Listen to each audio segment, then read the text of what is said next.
All right, today we're going to jump into a really classic design pattern, one that every developer really ought to have in their back pocket. It's all about creating objects in a way that keeps your code flexible, clean, and ready to grow without all the usual headaches. It's called the factory method. So to really get this, let's start with a problem that, honestly, you've probably run into yourself. It all begins when you have a successful app that suddenly needs to get bigger. So, picture this. You've built this awesome logistics app. It's slick, it's efficient, and it handles all your ground transport using trucks. It's a massive hit, and people love it. But you know how it goes. Success brings new demands. Now your clients are saying, this is great, but we need to ship things by sea. It's a good problem for sure, but it throws a real wrench into your nice, clean, truck-only code. And what's the first thing we all do? We start jamming in some conditional logic, right? An if for trucks, and else if for ships, and you can already see where this is going. What happens when they ask for trains next, or air freight? This if-else ladder just gets longer and longer, and your code becomes a tangled, brittle mess that's a nightmare to change.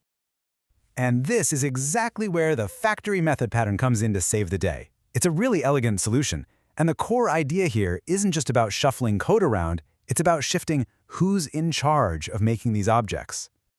So at its heart, the pattern is all about giving you a blueprint for creating objects. Think of your main class like a project manager. It knows that a transport object needs to be created, but it delegates the nitty-gritty decision of which specific kind of object to build, whether it's a truck or a ship, to its more specialized subclasses.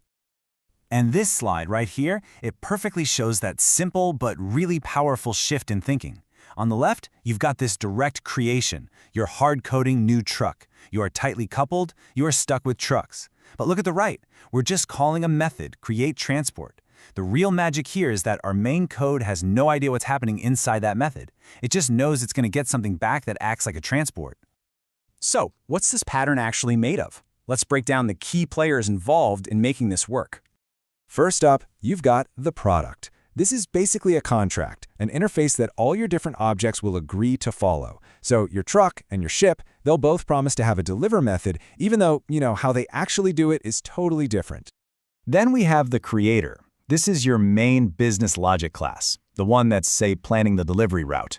It declares that a factory method exists, but, and this is key, it doesn't actually implement it. It leaves that to its subclasses. Its job is logistics, not manufacturing vehicles. Okay, I know this diagram can look a little intense at first, but stick with me, it's actually pretty simple. On the left, that's the generic blueprint we've been talking about. The creator class makes a product. And on the right, that's a real-world example. An application class acts as the creator, and its createDocument method is the factory. Then, subclasses like myApplication can step in and create their own specific kinds of documents. See? It's the exact same idea, just with different labels. All right, so we've covered the what and the how. Now for the really important part, the why. Why go through all this trouble? What's the actual payoff here? Well, the benefits are huge, and they line up perfectly with some really solid software design principles. First, it avoids what we call tight coupling. Your main logic doesn't have to know about specific truck or ship classes anymore. Second, it nails the single responsibility principle because all that messy creation logic is now neatly tucked away in one spot. And maybe the most important one, it follows the open-closed principle.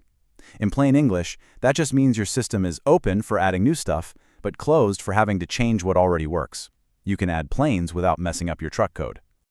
And this quote right here from our source material just hits the nail on the head. You can add brand new things to your program without ever having to go back and break your existing code. That's the dream, right? And this is what it all leads to. The code that actually uses these transport objects, what we call the client code, becomes so much simpler. All it knows is that it's getting an object that behaves like a transport and has a deliver method. It couldn't care less if it's a truck, a ship, or a drone. Okay, this all sounds pretty amazing, I know, but it's not a magic wand you wave at every single problem. So a really important question is, when do you actually pull this tool out of your toolbox? Yeah, let's really nail this down. Knowing when to use a pattern is just as crucial as knowing how to write the code for it. So here's a super handy checklist based on our source material. Number 1, use it when your main class has no way of knowing what exact kinds of objects it's going to need ahead of time. Number 2, use it when you want to empower your subclasses to be the ones to decide what gets created. And number 3, it's absolutely brilliant if you're building a library or a framework and you want to give other developers a way to plug their own custom pieces right into it. Now, it's important to remember, the factory method is fantastic for creating one single object at a time from a specific family, like one type of transport. But what happens when things get, a little more complicated? What if creating one thing means you also have to create a whole bunch of other related things to go with it? Yeah, think about building a user interface. If you decide to create a Windows dialog box, you're also going to need a Windows-style button, a Windows-style text box, maybe a Windows-style menu bar. They all have to match, right? Trying to manage that with a simple factory method would get really messy really fast. And that leads us right into a much bigger, more powerful pattern called the abstract factory, which is built to handle exactly that problem. But that's a whole story for another explainer.